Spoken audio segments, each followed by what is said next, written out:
de puissance au-dessus des monts, au-dessus de la nature et de la création,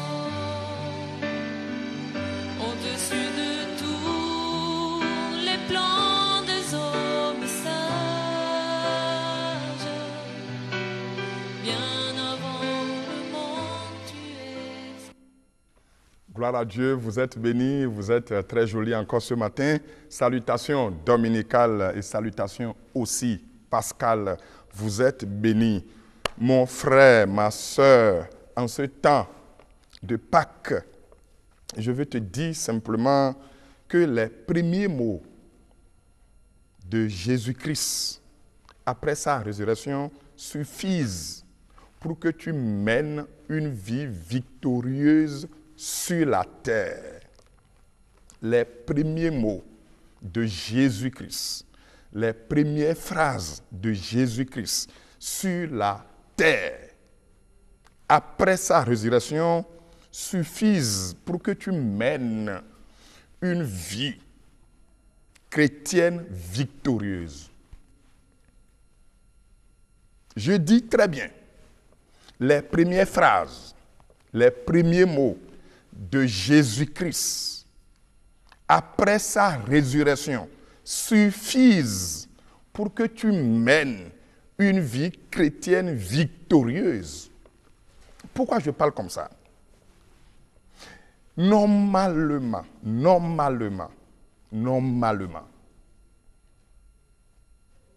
les églises ne devraient pas être remplies des nécessiteux, des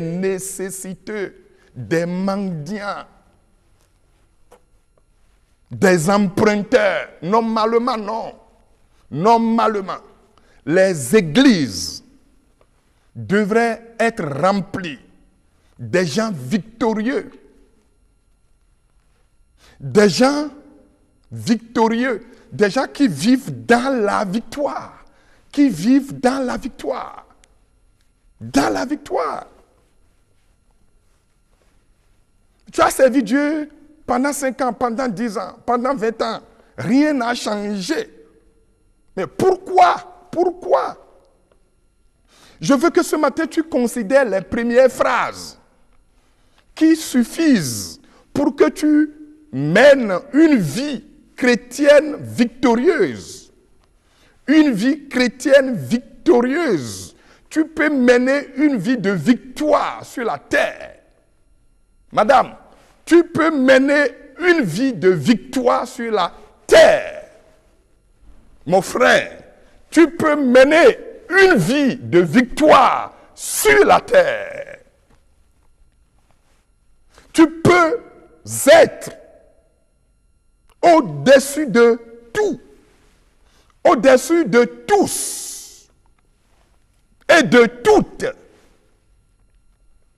Tu peux être honoré, tu peux être attractif,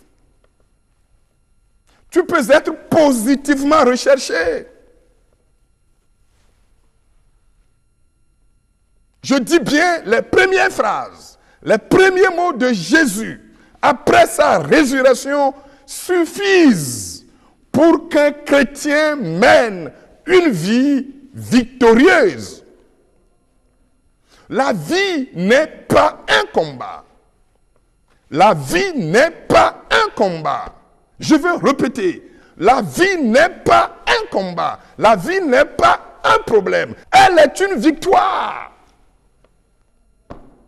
Les premières phrases de Jésus-Christ après sa résurrection suffisent pour que nous menions une vie de victoire sur la terre. Et chaque jour, tu sors dans la victoire et non pour la victoire. Les premières phrases de Jésus-Christ après sa résurrection suffisent pour mener une vie de victoire. Une vie d'abondance sur la terre, une vie de félicitations, une vie d'exploit, une vie de guérison sur la terre. Et les premières phrases sont où? Elles sont dans le livre de Matthieu. Matthieu 28. Le verset 18. Jésus s'étant approché, leur parlant ainsi. Tout pouvoir m'a été donné dans le ciel et sur la terre. Jésus s'étant approché. Ce sont ses premiers mots. Leur parlant ainsi. Tout pouvoir m'a été donné dans le ciel et sur la terre. Les premiers mots de Jésus, ce sont tout pouvoir m'a été donné sur la terre. Sur la terre, sur la terre, sur la terre, sur la terre, sur la terre. Et dans les cieux. Sur la terre, sur la terre. Tu es où? Tu es sur la terre. En entendant le ciel, tu es sur la terre. Je dis, les premiers mots, les premières phrases de Jésus suffisent pour mener une vie de victoire sur la terre. Une vie chrétienne victorieuse. Pour mener une vie d'impact. Pour mener une vie de productivité. Pour mener une vie de bénédiction. Pour mener une vie de fécondité. Les premières phrases de Jésus après sa résurrection visent pour mener une vie de domination, une vie de remplissage, une vie qui assujettit. Il dit, tout pouvoir m'a été donné dans le ciel et sur la terre.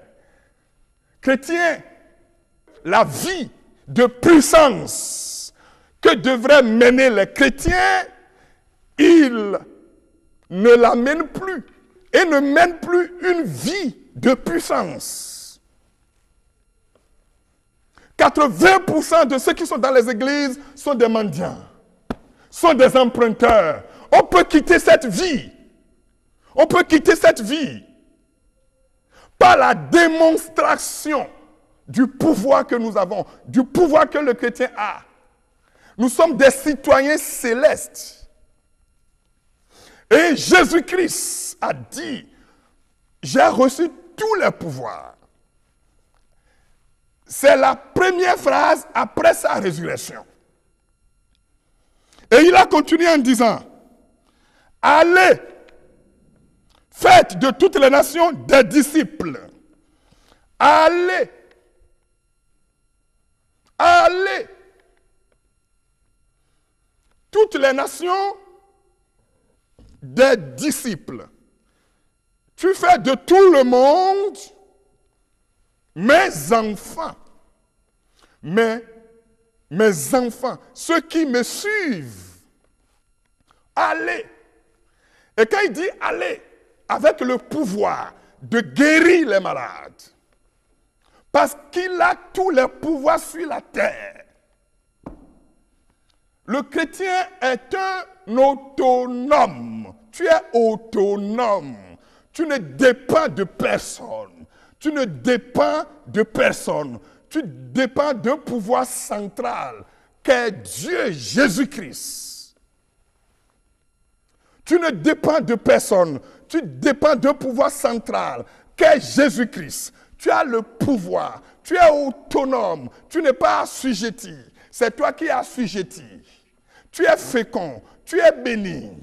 Tu es dominant. Tu as le pouvoir sur la terre de dominer. On dit, je vous donne tout le pouvoir de chasser les démons, de guérir les malades. Vous êtes suivis de signes. Les signes vous suivent. Ce n'est pas vous qui suivez. Ce n'est pas vous qui suivez. Ce n'est pas vous qui faites la courbette. Non. C'est à vous que des gens se prosternent. C'est à vous que des gens se prosternent. Tu as le pouvoir. Tu as le pouvoir. Tu as le pouvoir. J'entends une voix qui me dit que tu as le monde. Tu as le monde. Tu as le monde. Tu as le monde. Tu as le monde. Vous avez le monde. Le chrétien a le monde. Vous avez tout en main parce que tout est dans la main de Jésus. Il a parlé du tout. J'ai tout le pouvoir. Donc le tout, qu'est Jésus a tout. Le tout a tout. Le tout qu'est Dieu a tout.